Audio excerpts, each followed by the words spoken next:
It's a great pleasure to be here, and thank you, David and colleagues, for inviting us to be part of this symposium tonight. What I want to do is just to provide, if you like, some context for the other two kind of presentations, because Hugh and I have been working on issues of globalization and skills for the best part of 20 years, and we've been coming to Singapore since 1997. So quite a long time, and we've been following its progress with considerable interest. But we confront some interesting challenges today, and we want to give a bit of a context to these challenges before looking at some of the issues that they generate.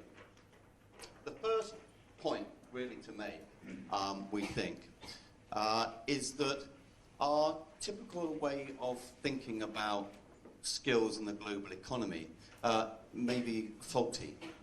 In other words, we tend to work with an evolutionary model of technological development, that we start with relatively low skill, low technology, move to high technological activity, and at the same time this drives the demand for very high levels of skill. We see the number of people in low-skilled jobs decline, and those in high-skilled jobs increase.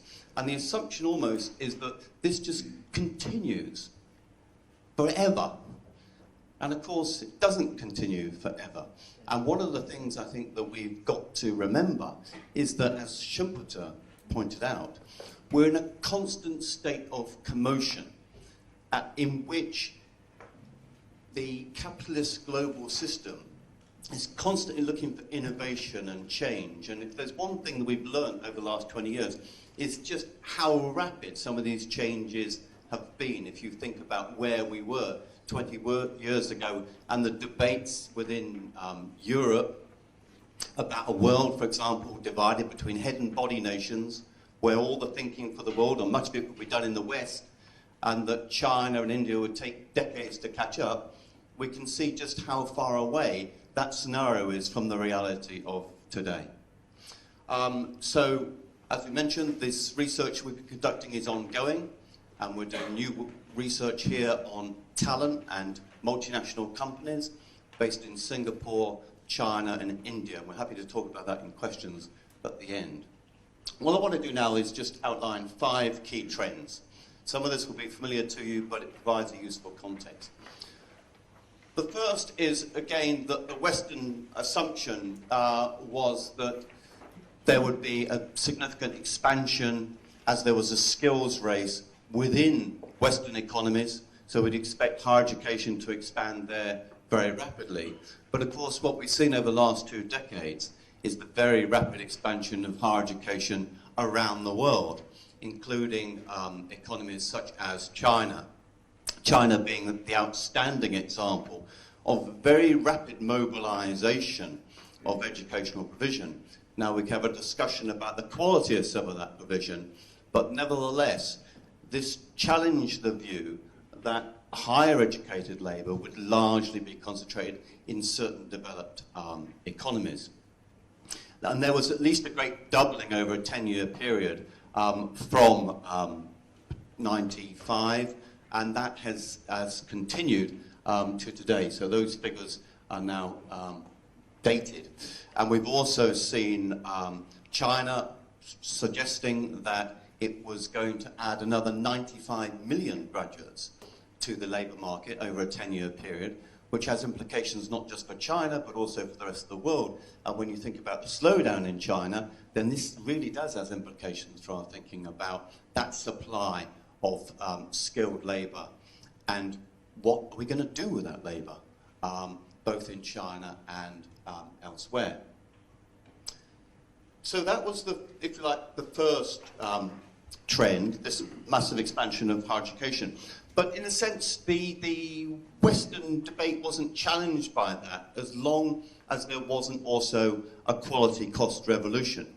But of course, what we discovered, especially from the year 2000 onwards, was increasingly a quality cost revolution, where corporations were beginning to experiment with more and more middle and higher level skills activities in places like China and India and elsewhere. And what they discovered was that they were achieving quality standards which surprised them. But as a result of that, and because of the cost savings, that led them to increase even further their operations of a higher level skill in relatively low-cost locations. And what's quite interesting about this is, again, the Western model of economic development tends to be based upon as like a stage theory, that you have a certain level of social development and a certain level of infrastructure.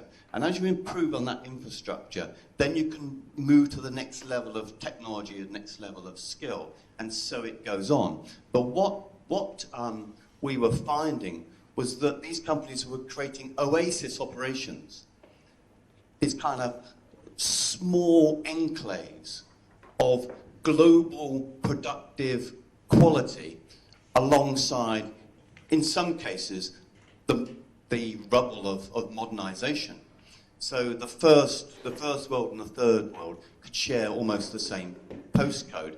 So why that's important, of course, is because it has implications for things like inequality, which we'll go on to talk about in a moment. The third trend, and this is also surprising to people, is that the assumption, again, is one of kind of skill bias technological change. In other words, as we introduce new technologies, the demand for skills increases and other jobs that are low skilled get automated. But what we found was something quite different from that. If you think about the productivity revolution in the 20th century, based upon what we might call mechanical Taylorism, then mechanical Taylorism was based upon the capturing of craft knowledge. For example, in the production of cars, cars were handmade. So the craft knowledge of the car makers. The problem with that was, of course, that they made very good quality cars, but only a few that the very wealthy could afford. And what was recognized is that if it was possible to mechanize that system of production, in other words, if it's possible to capture the knowledge which is in the heads of those craft workers and translate it into a mechanical production line, then you can not only produce more cars, but you also can produce cheaper cars. And of course, Henry Ford recognized this potential. And the question for Hugh and I in talking to companies was that with new technologies and the global aligning of business practices, what we were recognizing was that there was increasing attempt to capture, if you like, knowledge work. So this is now the work of the service workers, of professional managerial workers, to capture some of that knowledge and then to translate it into working knowledge. That is, knowledge which is captured by the company, which can be translated into standardized forms of software. And if you can capture it, you can standardize it and codify it. And if you can do that, of course, you can then distribute some of that knowledge around the world at a different price. So the idea that knowledge work was going to stay in the heads of individuals and that they were going to be the main beneficiaries of all these shifts in technologies is fundamentally questioned by the realities of global business. And we're seeing this in virtually every sector of the economy today in terms of how education is an example of where you're getting these practices trying to, if you like, capture standardized forms of curriculum, which are then taught in different ways in different kinds of places. The fourth one, I'm aware I've got about 3 or 4 minutes left. The fourth one is the war for talent. Now, the war for talent is surprising, and was very surprising to us, because given the first trend, that is that you've seen this global expansion of higher education, then what we were expecting was companies to say to us, okay, we've got a big problem, which is how are we going to deal with this wealth of talent which is being created around the world? But actually they didn't say that. What they actually said to us is, despite higher education, we're in a war for talent. We can't get the people we want. And so for us, we're asking the question, well, what is the relationship between higher education, skill, and talent, and how are these companies trying to are actually defining talent? And of course, that's an issue which we're still researching now, and we still don't have much of an answer, precisely because the signifiers of talent are actually very, very difficult to pin down, and different companies have different views, but also because the notion of talent is actually used as a way of distinguishing a relatively small proportion of the workforce for reasons other than maybe performance. And I'm happy, and Hugh will be happy to talk a bit more about that in questions as well. But one of the things that they did say is that real talent only tends to come from a relatively small number of universities, that they tended to target particular universities, not just in the West, but also increasingly global, based upon global league tables, whereby if you were a global company and one of the best in the world, you had to demonstrate and show that you were recruiting the best talent, and the best talent, they thought, went to these sorts of universities. In part, it was argued, because they're the most difficult to get into. So by definition, you must be talent. So we'll have a discussion about that afterwards, I'm sure. And the final one, before I pass on to Hugh, is of course the race to inequality. Now, again, with the debates around education and skill, it was assumed that within the knowledge economy, that basically inequalities would decline, because as people got more education and there was more skilled workers available, then in a sense there would be a narrowing of income inequalities. But what we actually find is a significant race to income inequality at exactly the same time that we've seen the mass expansion of higher education. That suggests there might be something wrong with human capital theory, or certainly some of the underlying assumptions of that theory. And if you look at this table here, there's two basic points I want to make very briefly. The first is that the patterns of inequality are not at all straightforward. This is America, this is the UK, and this is Sweden. So what we can see from this is that there are very different patterns of inequality in its relationship to globalization and skills and employment, although income inequalities have been rising in Sweden as well. And the other point is, what did we lose between that period in the 1950s to the 1970s? Because you see, this is high levels of inequality, and you see a significant decline till the 1950s, 1970s, and then this increase. In other words, the question is, how can we get back to something like that if we believe in a fairer kind of society, a fairer kind of economy? Okay, at that point, I'll pass on to Hugh.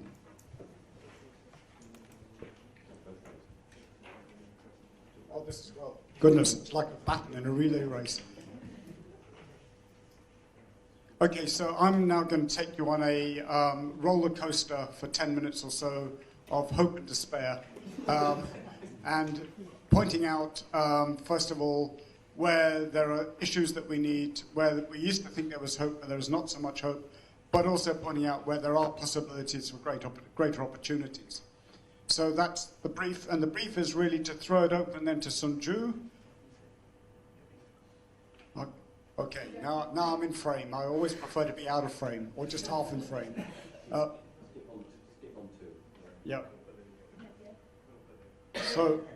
Sorry, Rob, they can still see you outside. I'm never in the right place at the right time. We'll come back to those in questions. Yeah, indeed.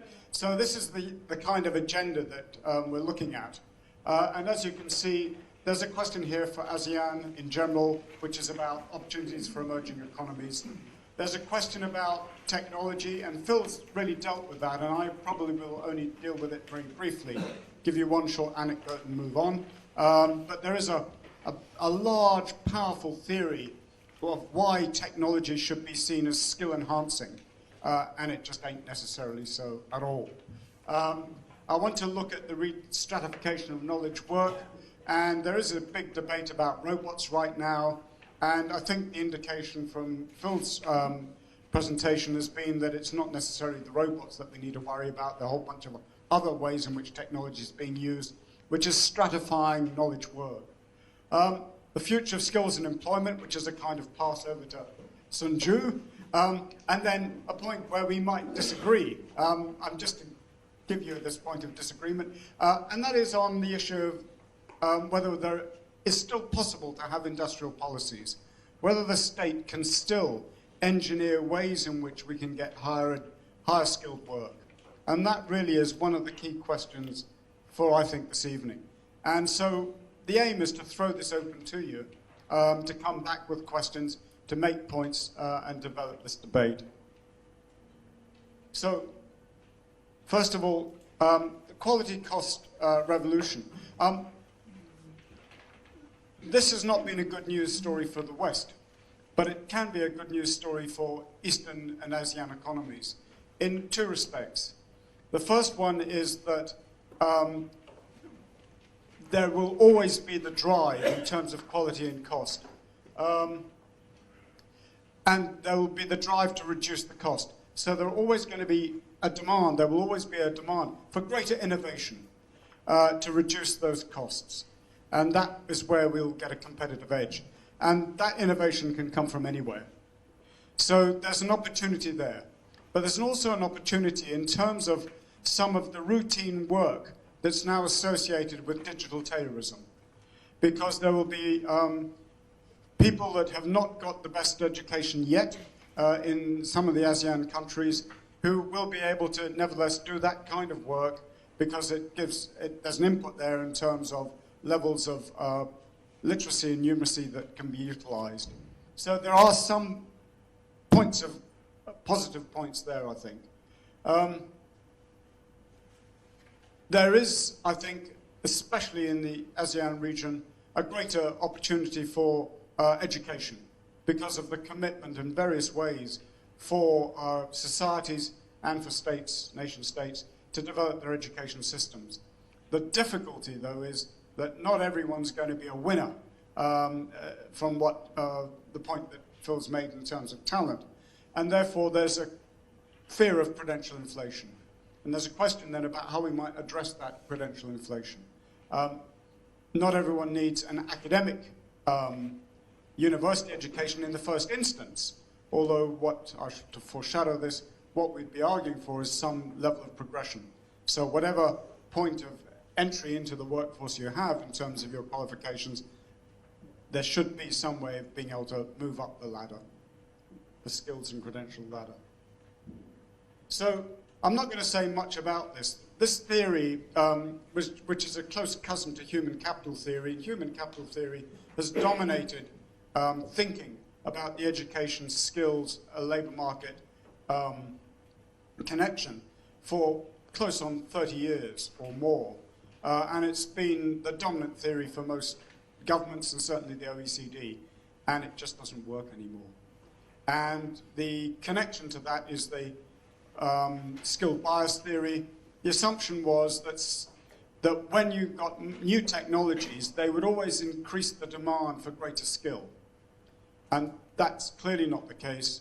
Phil's given you an indication in terms of digital terrorism why that's not the case. But you only have to look at the data for the United States or Britain, where over 50% or around 50% of graduates, so this is graduates from universities, are not doing graduate work. They're underemployed. And many of them are grossly underemployed now. And if I had time, I would point to you to predictions that in the United Kingdom, around 35% of those in the poorest households, the bottom centile of households, are likely to be graduates by 2020. So we are not talking about a good news story necessarily in terms of the relationship of technology to the demand for skill. And it's something that we need to really take on board and think about. Technology is not going to solve the problems of social justice in this society, in any society. So the consequence of that is, and I can point this out, that learning is not going to equal earning. And the race between education and technology In other words, the race was, if we don't educate enough people fast enough, we're going to fall behind because of technology's demand for educated workers. That isn't going to be the case at all. And it's actually not even as good as I've made it out to be, and I haven't painted a beautiful picture here at all. But what we now see is that there's a decline in the number of top jobs in countries like the United States. So those where you need high levels of cognitive skill, they're in decline. So, segmenting knowledge work, I think this is the key point that we need to grapple with, which is that when you segment knowledge work, you have your talented at the top, but beneath them you have people that don't have permission to think in firms. They execute the thinking, as it were, of the people at the top. And then beneath those, you have what we've called, perhaps unfortunately, drones. But these are the people that, that basically work with that digital terrorist routinized technology. And so, of course, their skill levels need to be lower, and their income will also be lower. So what we're seeing here is a quite different kind of picture. And we need to contrast that with the overall picture that we used to have of the knowledge economy. The image of the knowledge economy, and I'll relate this to my adopted hometown of Bath in England, has an abbey. It's very old. First King of England was crowned there. And it has two ladders going up either side of the abbey doors. And these are Jacob's ladders. And these are angels, and they're carved in the stone there, climbing up the ladder into heaven. And of course, the idea of the knowledge economy was a secular version of that. You climb the credential ladder, and if you got your degree, if you got your credential, then the result would be that you're in a kind of secular nirvana, where you'd get a well-paid job, high status, great creativity, great autonomy. And what we're trying to do here is show you that that just isn't the case. That's not the promise that can be fulfilled. And I think that's the important point there.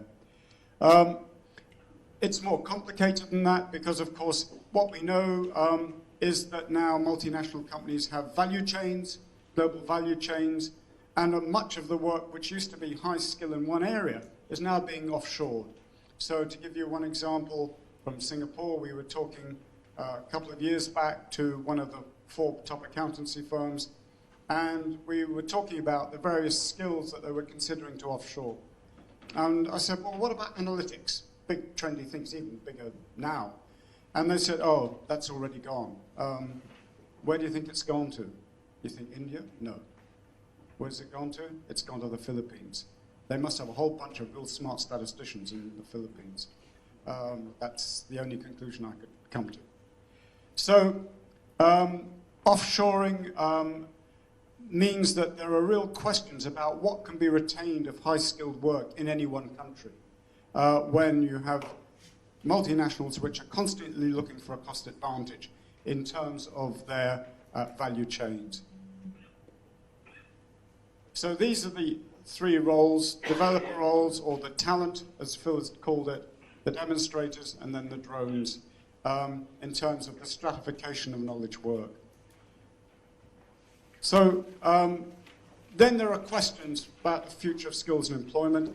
There is a question about the notion of talent in Singapore, and I wouldn't put it any more strongly than that. There's a question because it's very clear that you come top of PISA rankings of one sort or another, but PISA rankings don't translate into economic performance, full stop. And not only that, but there is a question about whether being able to be a good technician in the sense of passing exams also then enables you to be a very good leader. And there's a real question there, which is why we've got this kind of cross through the equals bit. We also now know that the skills that we're looking for, that enterprises are looking for, are not only technical. They're clearly social skills, and the social skills are increasingly important. So a recent study that's just come out from MIT has emphasized that social skills are now more important than any other skill. And when you can put that alongside cognitive skills, then you've got a kind of, you've hit pay dirt, you've hit the winner. But the interesting thing about this study is that it says that women are much better than men at social skills. And so this is why women on this scenario, this guy obviously hasn't heard of patriarchy, but he thinks that women are going to move right up above men in terms of their incomes.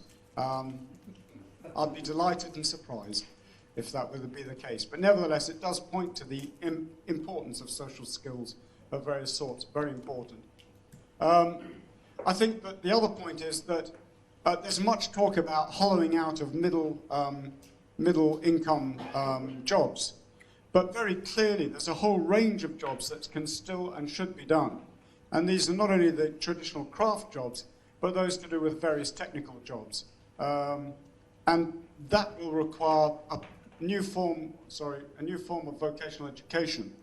And the new form of vocational education is one in which we not only train for a particular job, but give people a much broader, more general education as part of that vocational education, one which enables them to develop. And that, I think, is really important. And there's some countries like Germany where they clearly do that. You look at their mechatronics ordinance for that particular profession, and you'll see that these people are taught about the impact of their work on the environment. There's a more general sense of citizenship. You go to the United Kingdom, and you get a very, very narrow, focused view of vocational education, purely instrumental. And that, we think, is just not going to serve any society well at all. And we need this progression here for meaning, because what we need, and I think it was your Prime Minister or one of your senior ministers talking about something like this the other day, you might want to move in to an intermediate level job after vocational education, but you need to be able to move up. You need the possibility of going, okay, but then I might go back to university, enhance my skills, enhance my understanding. And I think that's really important. And then finally, the post-developmental state. And have I got 2 minutes? All right, I'm going like the clappers here, and you can see I've moved you up and down. Technology ain't going to do it, but there are things that are quite good.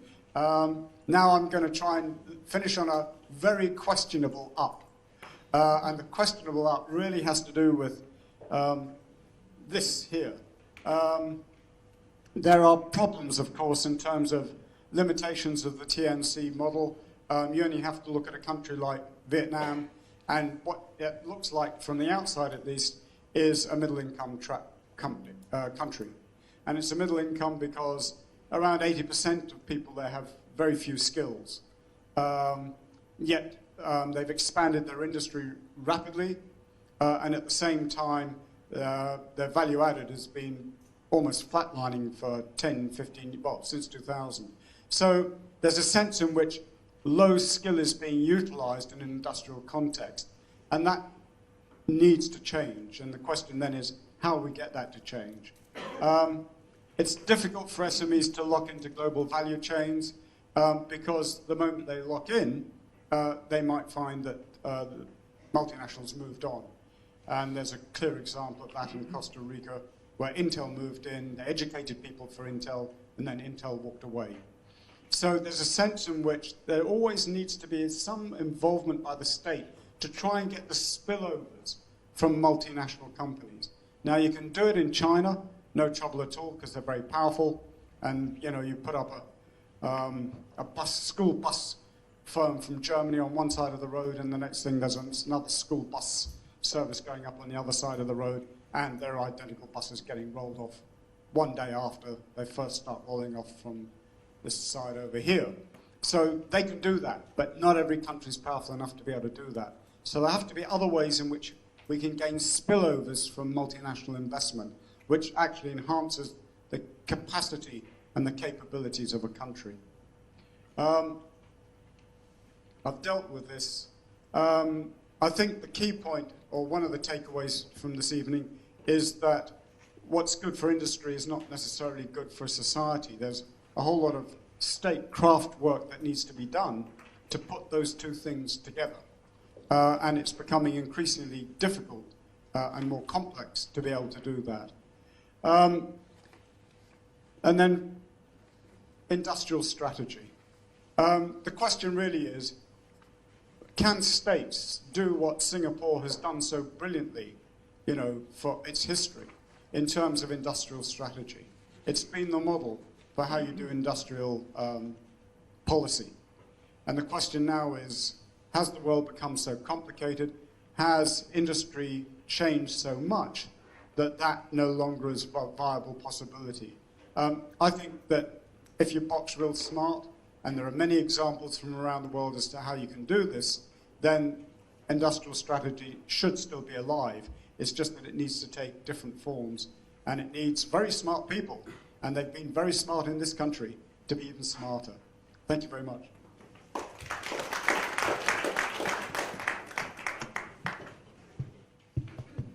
Okay, I must put some caveat on the ground first. I'm not sure the purpose of the 162 who signed up here today. Is it because WDA, some representatives coming, and you think I'm here to do a Skill Future Roadshow? The answer is no. If you read the overview very carefully, we are here to discuss this concept about education, skills, and work. I thought this is a very important topic for all of us to seriously discuss, so I hope we can engage in the discussion. But if you are really desperate, want to know about Skill Future, please drop me an email. I will definitely reply your email. So no questions on Skill Future initiative, okay? I want to start off by asking a question is, how many of you have read The Global Auction of Skills by Hugh and Phil? Only one? Two? Okay, I want to give you a very quick, my personal take, because I'm one of the first reader. When I know Hugh and Phil a long time ago, they told me this book is to be published. So I was the first to make sure that go Amazon, book the book. When I arrive, I must be the first to read it. So that time when I read it, I was very devastated because it was very gloomy. It was very, very gloomy. They paint a very gloomy picture. But I want to give you my personal take of the book. So just 3 points, okay? No offense. We must bear in mind that when Hugh and Phil did a study, they were primarily looking at multinational corporations across the world. So that's the limitation. Multinational across the world, how they go about casting the skills web. Like here to plant a factory here, put an office there in each country, the decision making. So they're focusing on MNC. But I think the whole economy is just not made up by MNC, I think all of you know. Like in Singapore, MNC is what, less than 1,000?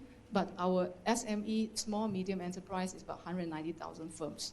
And they employ about 70% of the workforce. So I think that should be taken into consideration. Secondly is the whole book, the argument, the reference point is based on a very traditional model of full-time employment, full-time employment within an organization, hoping to get promotion. And then you're an individual is at the mercy of the firm to decide whether I want to employ you, want to fire you, how I want to use your skills. You can rebut that later. That's my interpretation. Okay. Thirdly, the reference point is they're using qualification as equal to skills, which I don't think is correct. A lot of economists make the same mistake, or they assume, or rather their reference point is qualification is equal to skills. Therefore, you go to a university is equal high skills. I think we have to rethink this very carefully. Yeah, with that in context, I don't have slides, but I will walk you through what I want to share in that short 15 minutes. I want to walk through, firstly, what do we mean by future of work? Secondly, what do we mean by future skills in demand? And then about the role of, which is very much go back to the synopsis, the role of education, skills, and future work. How do we see these questions? I want to discuss in terms of what does it mean to individual, what does it mean to company, and what does it mean to a country? So I think we shouldn't mess up. They are overlapped, but they are different. So I think we need to look at it quite separately. And finally, I will come and answer the question of whether the human capital model of development is it still relevant. Okay, so first part, talk about future of skills. If you look across all the most popular books today, top seller, every book about future of skills, future of work is always about digitizations, disruption of work. So they paint a very scary picture about the works are all taken away, people are displaced by technology. But I thought that overemphasis on that negative aspect has actually distract us from looking at opportunity. The opportunity that brought on by digitizations is very powerful. And the opportunity brought on by digitization and the nature of work that is changing is also powerful. It means people no longer need to work, ask yourself, is work looking for a job, asking willing to employ the employer is the only option. So that the notions of employment has totally changed. If you carefully study what's happening around the world today, I give one simple example. Udemy, you all know Udemy? Part of the Skill Future courses are Udemy. Udemy today, they share with me that 20,000 Singaporeans are offering their content online and sell to the world. So very simple, a platform like that, platform kind of employment, a platform kind of job assignment, allow you to bypass institutions. You don't have to work for a university or polytechnic or anybody. You actually can distribute your content online to any part of the world. So the kind of Uberized opportunity is coming. So I think we need to really ask ourselves, the future of work, must it always be bureaucratic, waiting for sending your CV, hoping somebody will employ you full time, and then wait for the next promotion to come? Then the income depend on that. There's actually digitization and global allow us to ask ourselves whether we can redistribute.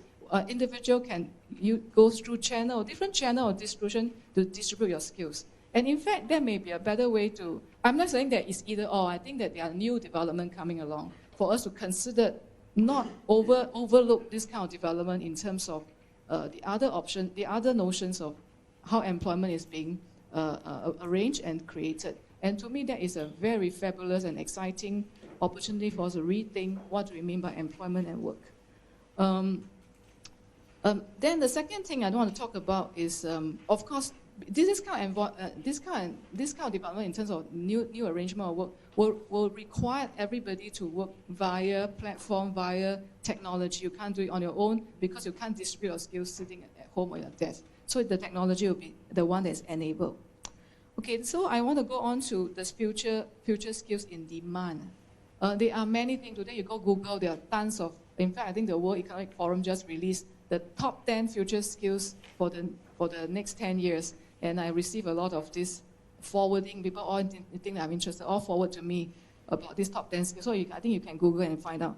But what is interesting about all this forecasting about future skills primarily are generic, very generic skills. Be enterprise, how to be able to sense making, synthesize, and some try to predict the kind of skills that the machine cannot take over. I thought it's quite interesting, but they're all primarily focusing on the softer generic skills. That is to me, that is very essential, very essential. In fact, if you look at a lot of the literature from Richard Sennett, the big sociologists talk about the kind of attributes you need for the future workforce for this kind of rapid change. He's already talked about it in his book about the new capitalism, new culture of capitalism. And then I think the key things here I thought we need to look at in the generic skill area. Okay, the one key thing is very clear is that the average is over. This is very true. We cannot have anyone to be just an average worker because that will be very quickly expired. So everybody needs to develop their own sense of serial master. A serial master, I took this word from Linda Glatton's work, The Future of Work is Here. A serial master is somebody who really professionalizes in certain area of thing, able to synthesize, able to collaborate across, able to create the next big value. So the ownership of individual of skills is very key, but whether this individual then, as a serial master, need to be dependent upon employer to develop them, or individual can take ownership is something that I think we did. I don't put a question here for us to think very carefully. So I thought that is very important, a message about serial master, deep skilling of every individual. Of course, the skills in demand in future is not just about generic skills. The kind of domain knowledge expertise is still key. The ability to use technology is key. And the part about technical skill, I thought I'll classify them into three types. One is the ability to understand how to make machine work better. This is one kind of technical skill that will always be in demand. Always looking at like IBM's Big Blue, always constantly looking at how to enhance the algorithm. That part of technology will always be there. The other part is how to look at human-machine interactions. That is also very important. How can human-machine interaction improve productivity and work? I think that's very key as well. The other part is about, of course, is analytics, using technology, using software to analyze and understand human behavior, buyer behavior. So these three parts I thought to me, is very critical technical skills. I don't call it ICT skill, I call it technical skills that, to me, everybody in a different job need to think through whether they can use this and leverage and expand their deep experts. So I think now lead me to the second last point about the role of education, skills, and future of work. So as I mentioned, we can't gloss over that it's the same. If I talk at national level, it's the same as company, it's the same as individual. I think it's very different, because when we individual make decisions about our life, our career, it's quite different from how our company or even a sector think about the decision, and it's quite different at national level. But they are all interrelated, because some will set conditions for the other to follow. So let's take a look at individual level first. I think in the short term, individual like ourselves, after reading all this very gloomy literature, will be overwhelmed by the very rapid change in employment and work. We are so scared that whether we'll be displaced by machine, tomorrow my boss going to fire me and say, no need, Sunju, someone else going to take over your job. But I thought this, we need to think through, what is that fear? Is a fear about employment risk, or is it a fear about changing content of work, or the fear, is it related to our skills and identity? We need to do a lot more research to answer all these questions, but I think we need to drill down to what exactly is our concern. But I thought, if we step back from this anxiety and start planning what I want to do with my life, my career, is never too late. So I think the career planning become very key. We no longer need to depend on employer to say, okay, I give you the job, but you need to start asking ourselves exactly what I want to do in my life, and then the lifetime of work. Is it really necessary in bureaucratic arrangement, or some other options? So I think that the option in the future is very promising.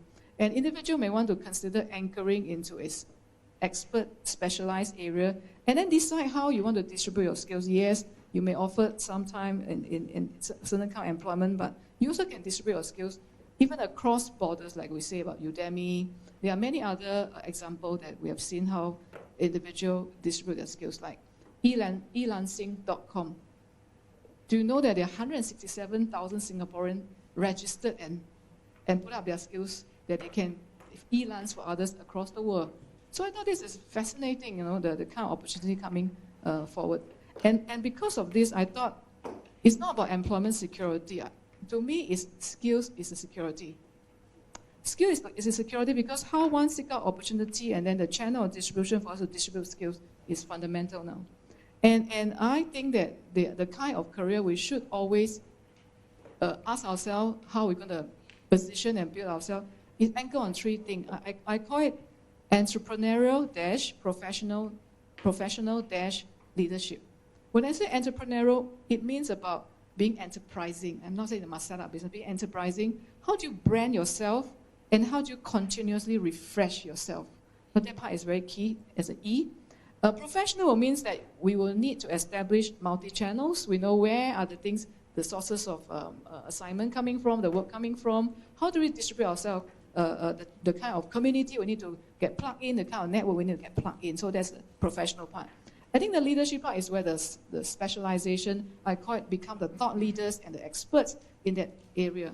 So the EPL kind of career planning is key, because I think skills is the only security moving forward. Okay, that's about individual level from my perspective. And then for enterprise level, the skills need and work arrangement will continue to depend on the higher order of decision making, which is product market strategy, where I want to do, how do I want to efficiently operate my system, which country should I locate my operations, which country should I operate my R&D, which country should I operate my distribution.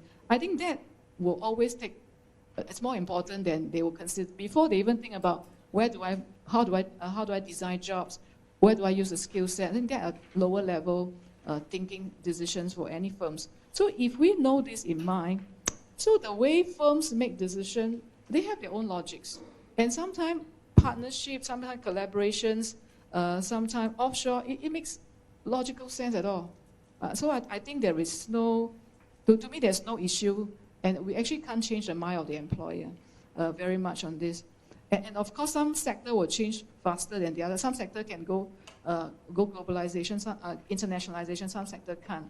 So I think bear that in mind about how employer or enterprises use skills, develop skills, is something that we, of course, can try to influence, but I'm not so sure to what extent we can influence. So that is enterprise level kind of skills needs. Then we look at national level. I think I think that we cannot overly focus on whether education is the key to solve all the problem or solve all the challenges in Singapore. Just now, earlier on, Hugh asked a question about is industrial policy required and necessary? My answer is yes, of course. If we do not plan which industry we want to pick winners, and how can we then channel our resources into it? Just like when Singapore decided to do water treatment industry, it was a deliberate decision, either for security side or economic. It was a deliberate decision. So I think whether we pick winner, chase after sector is key. In September last year, a group of us went to Finland, Germany, and Netherlands. Same. All the three countries, the government are picking winners as well. Netherlands picked 9 sectors, 9 top sectors. And one of them, interestingly, is arts. Because I think that arts is one of their key strengths in the country, and they can export arts. Be it from performing arts to folk arts, they are exploring this. And if you look at Korea, same thing, the pop culture of Korea has generated a new industry on their own, from drama to food, and everybody become a fan of Korea. So I think picking industry is still key. So I say, looking at education policy alone is not enough to say that whether we will promise skills and job. We need to look at industry policy. Of course, we all know that the good old day of any touch become any training, any education will become a good job and secure income. The days are gone because of a lot of dynamic reason that they have discussed earlier on. But I thought that then the other policy will come into play is a social policy. So I think the promise that the market will create the wealth, the welfare. Who say that? I think only the very innocent people will believe that it is there. So I think the multiple policy in place to help make the skills pay is quite critical. So if I were to summarize what I'm talking about is individual can play a role on their own about their EPL careers, and then firm will continue to play their role in terms of how they want to use skills, because their business strategy will determine the skill strategy you want to use. But national level, we have more levers to see how we can ensure that as we continue to look into any economy, not just Singapore, I'm talking about in general, sustainable growth, also inclusive society where everybody will benefit from the well-being of the economic, then I think multiple policies need to come into play. But I think more specifically, I'm going to come and talk about education and training system. What are the key roles of education and training system? I think moving forward, the whole education and training system needs to strengthen the collaborations between the stakeholders. Not just institution, the institution need to work with workplaces, very key, and also work with the professional groups. The reason is very simple. The creation, the use of knowledge and skills has to be an ongoing iterative process. So I think the deepen the engagement is very, very key. You cannot just cursory kind of engagement. We really have to deepen, and the whole system has to be so intertwined that you can feedback to each other on the kind of skills need very quickly and response very quickly. Secondly is about how can education and training system balance the immediate short-term needs versus the longer-term needs. That I'm referring back to Hugh and Phil, that developer, demonstrator, and drones. Today is a pyramid. The developer is like, maybe 5% or 1% on top. Then a very broad level is a demonstrator. Maybe even broader base of the pyramid is the drones. And actually I question this model of that pyramid, because this, again, this model is determined by employer. To say that, oh, this I need, no, I need operator, I need some level of supervisor, middle management, and then I need maybe one or a small group of intelligent people, maybe software engineer, whatever, that's all I need. But is it really so, you see? So I think, should we take reference as from employer only, or should we think even longer term to say that if the future is propelled by innovation, can we nurture more creator, developer? So the reference point you're going to take, is it today or the future, is key. And when in Finland, we saw that it's very interesting campaign ongoing. The campaign is about the 5.4 million of us Finnish are leaders and innovators. Everybody, they want you to go into this innovative kind of process. Everybody can innovate and improve things. And I thought it's a very interesting concept, you know. So do we truly believe that only the elite will reach there? Or do we think that our education system can think about, can we nurture more creator and innovator? And then, of course, to do that, I think the current traditional, very discipline-based of education and training, we need to rethink.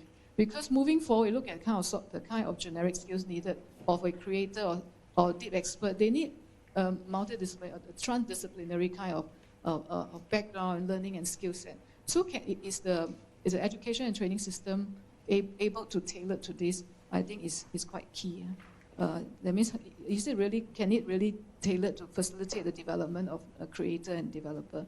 So my concluding remark to answer the question of whether the human capital development model is still relevant, my answer is yes, of course. Because the higher skills you need to nurture more people. And it's not just about, it's not, like I said, skill does not equal to qualification. That point you must bear in mind. And the human capital model, from my perspective, has evolved from the very early day of industrialization. So today we're looking at from quantity to quality development, and from creating the tiered doer, demonstrator, and creator, to we want to have more creator, and we want to have not just creator, collaborator, and also is from pure employer-centric reference to have a strike a balance between employer-centric and individual-centric.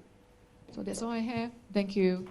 Thank you very much to all our three panelists for the very insightful presentations. I have to say that as moderator and timekeeper, I have failed because it was too interesting to stop anybody at the appointed time.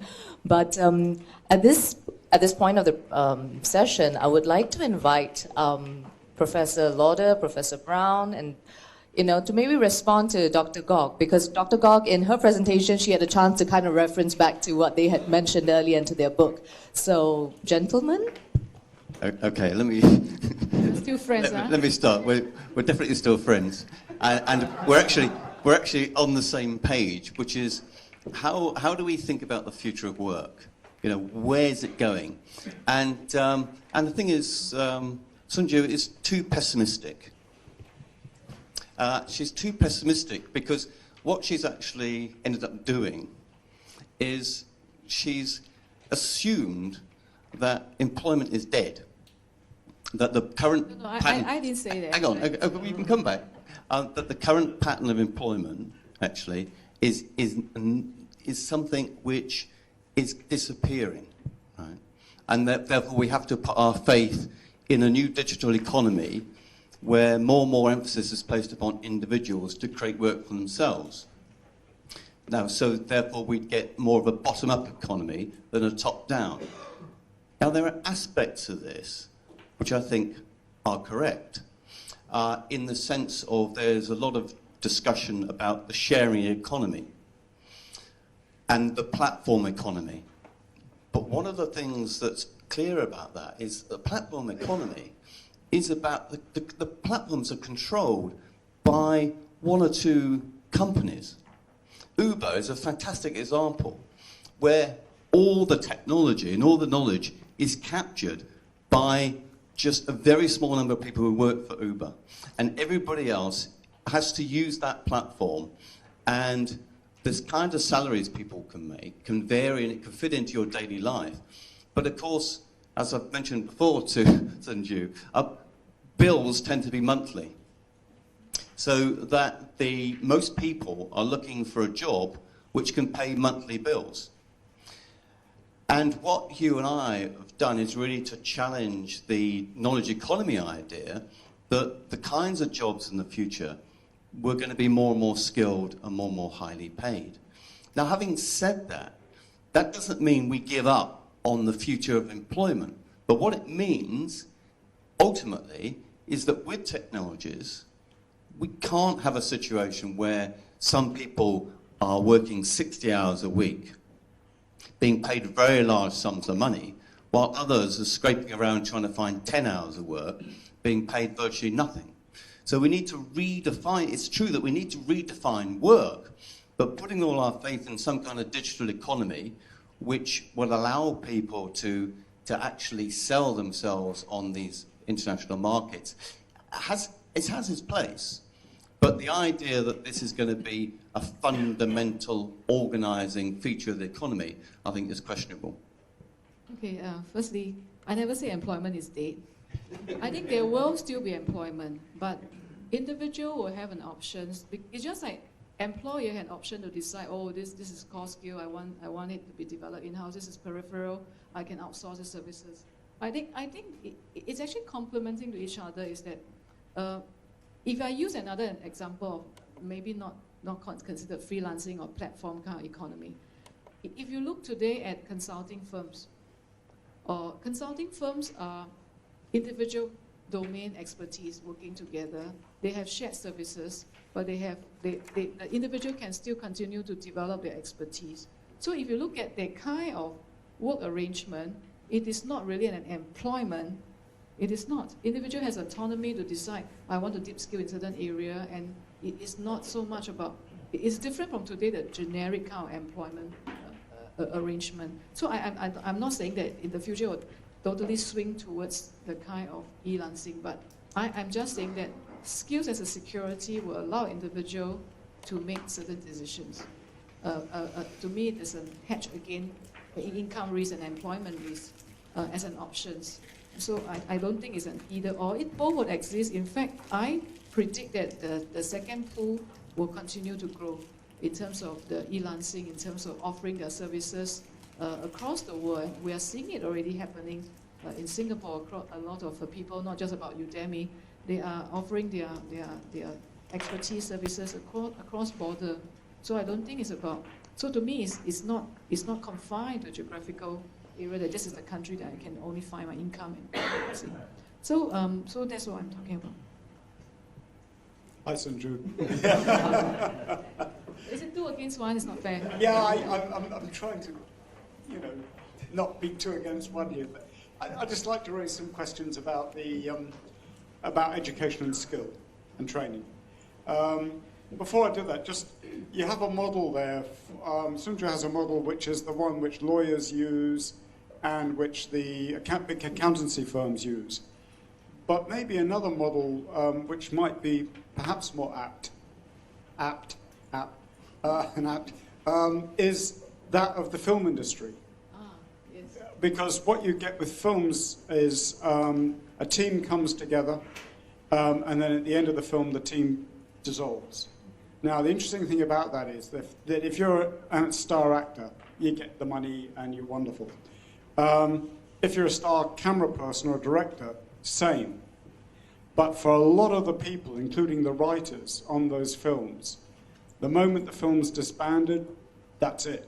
You go back to doing the barista job. And so what you have is very uneven employment. And I think that might be a slightly more better or more accurate model. Yeah, I think that's a good another good example about the kind of freelancing job. But I guess we need to go back to I said earlier on about if you really want to be really good, then you really have to be a serial master. Of course, whoever will get to the serial master first, a deep skill, you will get the recognitions, you will get the kind of rewards later on. Just like in the film industry, you have to work very hard to be the lead actor, but they're very hard to become a lead cameraman. So I think I reiterate the point about the average is over is really, really important to register in our mind. But what I'm saying is you could actually be good enough to be part of a film crew, or the writers or whatever, but then... You can make an income, but... And then, bang, you're down to, you know, the local exchange to find out whether there's a job going, very low-paying job. And I think that's the model that I would be entertaining. But can I move away from that for a moment and talk about educational skills? Because there's a kind of tension in what you were saying there, I think.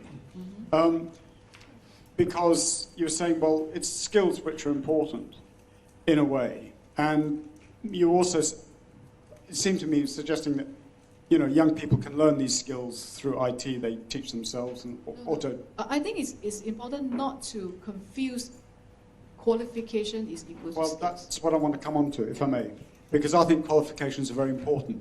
Yes. And I think they're very important because when you look at a lot of the work being done in the United States now on human capital theory, they've walked away from qualifications and they've looked at particular skills and they return to particular skills. But employers don't do that. And they certainly don't do it when they're hiring talent. They have a holistic view of the individual. And I think that there's a sense in which education should also, not for the education of the talented, but in general it should be much more holistic. I think that if we're going to equip people for the next generation, we can't have a narrow education for them. We have to have one which enables them to have a sense of understanding of their place in the world, of themselves, if possible, very difficult, but a much wider a sense of how they can progress to sorts of some of the things that you were hoping for. But I think that's very important, and I would therefore, in my comments about apprenticeships and that kind of thing, that kind of vocational education has to be much broader than just a very narrow education. So I think that one of the great tasks and one of the great challenges for policymakers who are beloved of PISA scores, who think that test results are somehow reflective of standards of education, is highly questionable in terms of learning and long-term learning. All that needs to be thrown in the air, and we need to really start asking ourselves again, what is education for? And I think that now is the right time to do that. And for me, the qualification would hopefully reflect that broader sense of an education. So that was my... Yeah, I agree. That's why I totally agree with you. Yeah, that's why I talk about the education institutions need to rethink, need to work very closely with the stakeholders on a very ongoing iterative process about the outcome of educations. If you look at US or China today, the over-educated populations, I think it's about the relevance of the discipline of studies in relations to in the job market. This is very key. Also, I think there's a lot of thinking through how to work with the kind of skill ecosystem relationship is very fundamentally key. I agree. Yeah. Yeah, just to say that, I completely agree with both of you about the need to rethink education, and one of the things we're doing at the moment is trying to rethink human capital, because we need some kind of view of human capital which is fit for the 21st century, and most of those ideas and the underlying assumptions about human capital are now very much out of date. But one of the problems raised, I think, also, Sunju, is deep skills. Now, deep skills, very interesting. Where are deep skills learned? They're learned in jobs. They're learned actually in the workplace. So the question is, how do you give people access and opportunity to learn the skills which allow themselves to demonstrate their worth either within a company or within that wider marketplace? So unless we have a mechanism by which people can actually develop themselves within an actual work context so they can prove themselves, we've got a bit of a problem. And the other problem we've got is I think we really should avoid this kind of idea of average is over. By definition, average can never be over. Averages has to be there. And the vast majority of the people are the average, okay? And, you know, one of the most important things about an economy is how we treat the average. It's how we treat ordinary people and how we improve the quality of ordinary people's working life.